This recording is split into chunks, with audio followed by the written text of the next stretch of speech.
Sedang viral di lini masa cerita tentang seorang suami di Tulung Agung yang menggugat cerai istrinya yang hyperseks. Sang istri diceritakan bisa meminta jatah berhubungan intip 9 kali dalam sehari.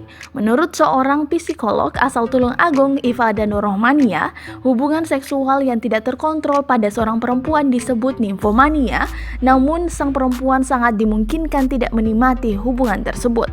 Dijelaskan Ifada, persoalan hiperseksualitas biasanya disebabkan oleh berbagai faktor, diantaranya adalah bentuk dari pelarian sebuah persoalan yang bersumber dari oedipal yang tidak teratasi. Di sisi lain, persoalan hiperseksualitas pada perempuan juga bisa diakibatkan oleh aktivitas masturbasi, kebiasaan menonton konten pornografi, hingga seks berbayar atau hubungan seks dengan banyak pasangan.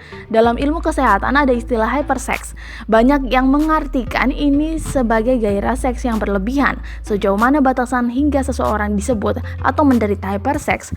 Jika tingginya aktivitas seksual sampai berpengaruh terhadap kehidupan normal serta menghambat kerja dan hubungan sosial, itu indikasi hyperseks. Pada kasus hyperseks karena mania, penderita harus menjalani terapi psikiatrik di bawah pengawasan dokter jiwa. Kenapa dokter jiwa?